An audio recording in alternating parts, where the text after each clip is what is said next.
Mixed-use properties are a game changer in the ever-shifting world of urban development, and they are becoming more popular recently across the world. They're like a one-stop shop for everything you need, combining residential, commercial, and sometimes even industrial spaces into one cohesive community. I think I told you guys about at least 3 such facilities being planned for Montego Bay. Let's do a quick run through for those who don't remember. First, we have the resort-style residential and commercial complex that will be located basically on the Hip Strip. I told you about this one on October 24th, 2022. On Friday, October 21st, ground was broken for the construction of a multifunctional complex that will feature luxurious resort-style accommodations and residential and commercial units. I feel like this was something that was hinted at in an article when they were talking about the renovation of the Hip Strip and how there are some upcoming developments that would complement it, hinting at one development that was to be spearheaded by Jamaicans.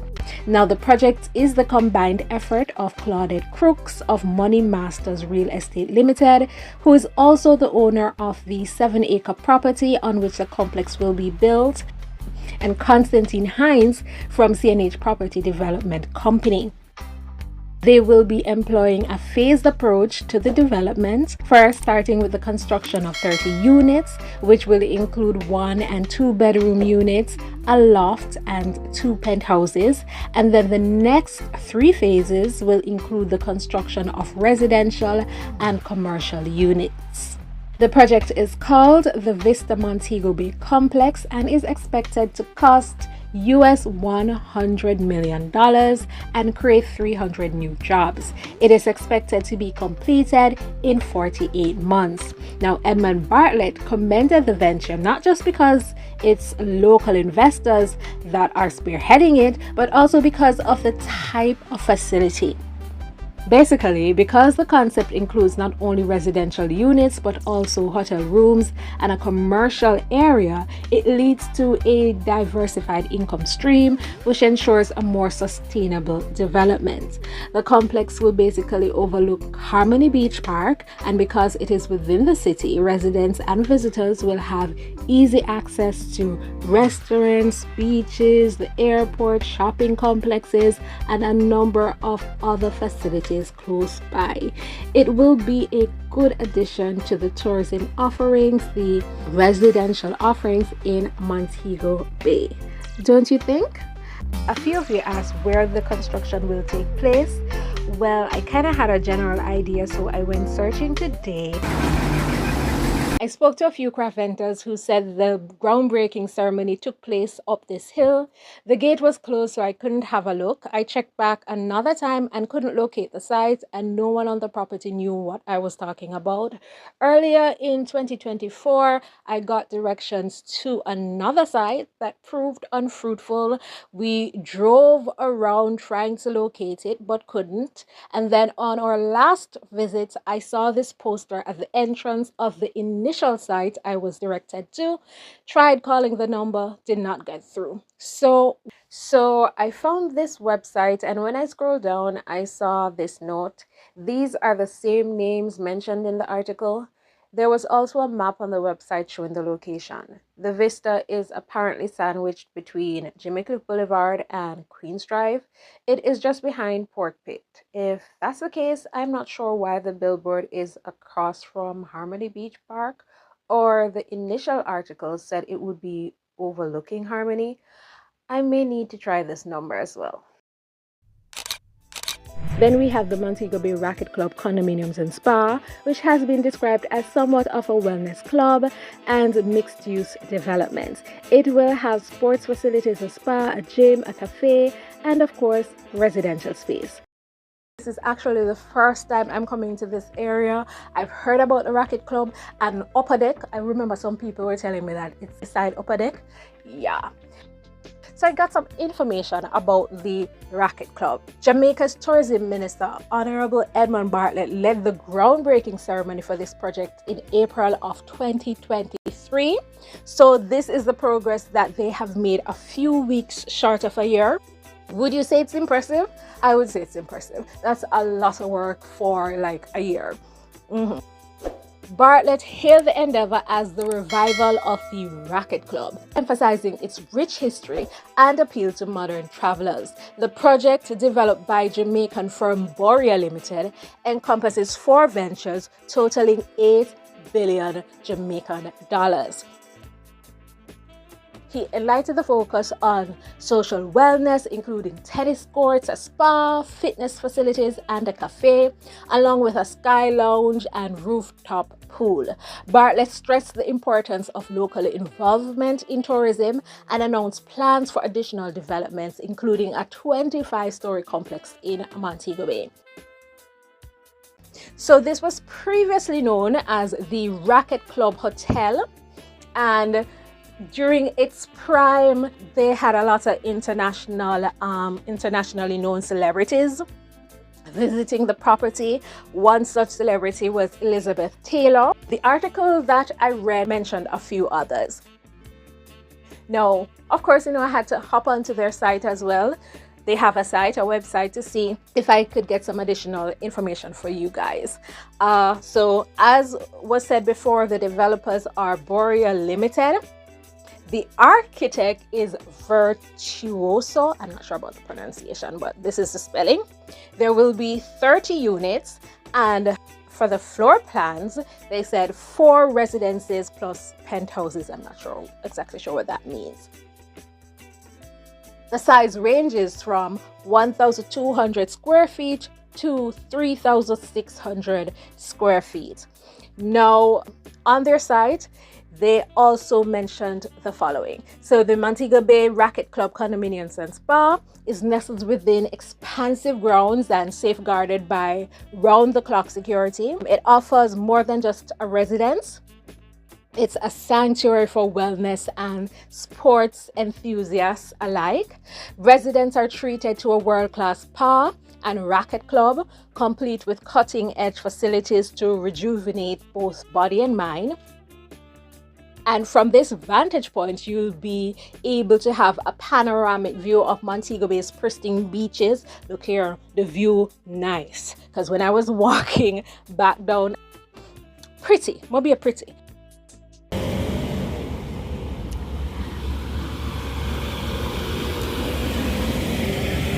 Look at my beautiful city. So you can see Harbor. You can see Harbor City Shopping Center. You can see Harmony Beach Park. I can see Bay West. I can see the fire station. Look at the water pretty. Don't forget to hit the like button, share, comment, and subscribe. Then, of course, we have the Pinnacle, a mixture of apartments and villas, along with restaurants, club facilities for residents, sports and leisure facilities, and a shopping area. Here's the latest news on the US $350 million investment to construct the Pinnacle real estate development right here in Montego Bay, Jamaica. They had their groundbreaking ceremony last Saturday. The Pinnacle, a mixed modern luxury development, features 4 towers, each 28 stories high. Alongside that, they will also have 15 villas, recreational and shopping facilities, fine dining options. The project includes private residence club by LCH Developments and architect Isia Madden. I'm not sure about the pronunciation. There will be a variety of accommodations, including 1-bedroom, 2-bedroom, and 3-bedroom residences, which will be complemented by luxurious 4-bedroom and 5-bedroom penthouses. According to their website, each bright and spacious apartment has been carefully considered and planned to optimize indoor-outdoor living, the views of the mountains and hills, or across the lagoon and the Caribbean Sea. Beautifully detailed, the residents of these immaculate homes will also have use of a sophisticated residence club with 2 restaurants, the Mangrove Club alongside tennis courts, numerous pools and inland beaches, spa and gym, marina, and a convenient shopping center adjacent to the entrance. Bartlett sees the Pinnacle as a pivotal shift in city tourism, lifting Montego Bay beyond its resort town reputation. He thanks developers for choosing Montego Bay and anticipates the Pinnacle as the premier choice upon completion. He also revealed that the Pinnacle, along with future projects in the next 5 years, represents a US $2 billion investment portfolio.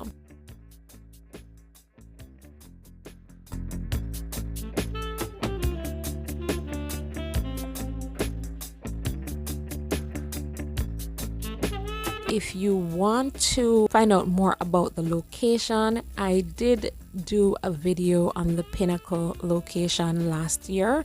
I showed you via Google Earth vantage point from the land, on land, and then we took a boat ride and had a look at it from the sea. If you watch that video, you realize that it is located where there are a lot of mangroves. So I'm interested to know how they are going to go about ensuring that the environment is protected.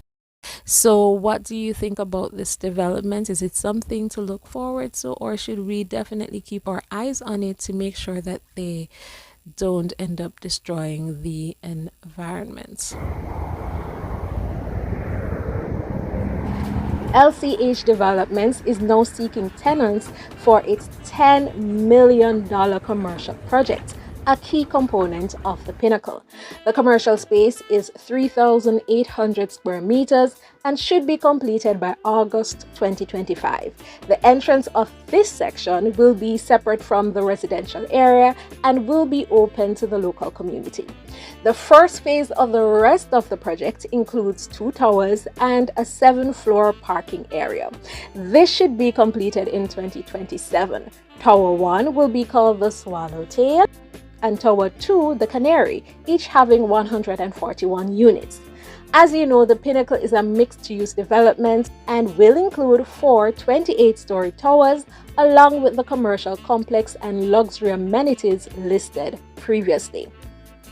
The other 2 towers will be called the Hummingbird and the Phoenix.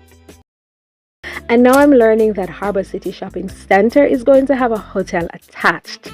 That will make it pretty much a mixed-use facility. Would you like living in a space like that? The convenience makes it pretty tempting, doesn't it?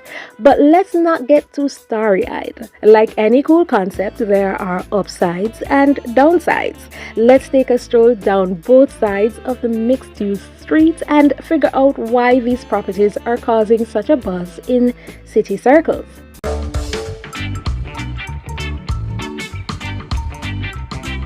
First, we have the pros of mixed-use properties. Number 1, unmatched convenience. Picture this. You live in an apartment, and when you want to grab a coffee, do some shopping, or enjoy a meal, you just hop in an elevator and voila, you're surrounded by shops, restaurants, and cafes. This convenience not only saves time, but also makes life a breeze. Number 2, community vibes. Mixed-use properties are all about fostering a sense of community, with folks living, working, hanging out in the same place. You're more likely to make lasting connections and feel like you're part of something bigger. Number 3, money matters. Now, for developers, these properties can be a gold mine. As expected, they make the most of the available space, generate diverse rental income, and keep the cash flowing steadily. Cha-ching! Number 4, most mixed-use places are smack dab in the city center or close to public transport hubs. That means less time spent commuting and more time enjoying the city. You want easy?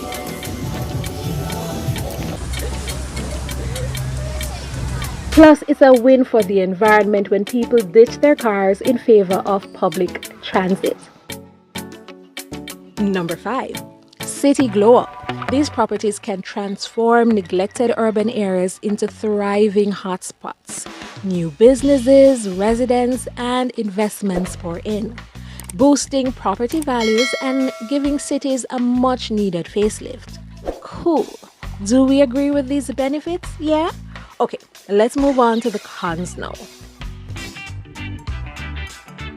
The cons of mixed-use properties. Number 1, noise and crowds. With all that bustling commerce, noise levels and crowds can be a tad overwhelming at times. Not ideal if you're seeking a peaceful, quiet place to call home, and if you're an introvert like me. Number 2, parking headaches. Parking can be a real challenge. Everyone wants a piece of the parking pie, and if there's limited space, it can turn into a real headache.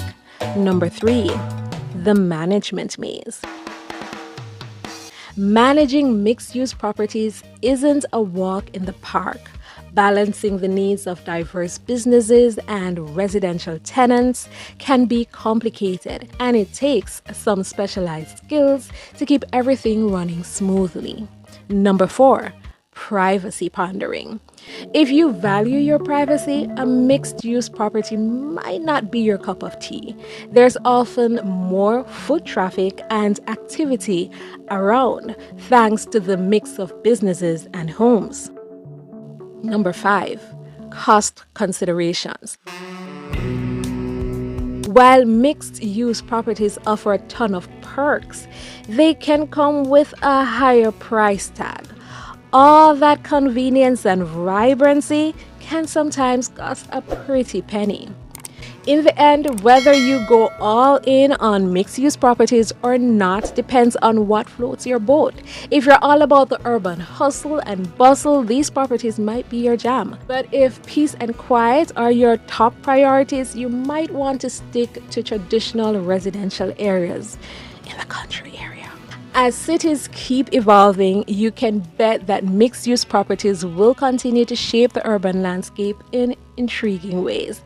I think there may be another con.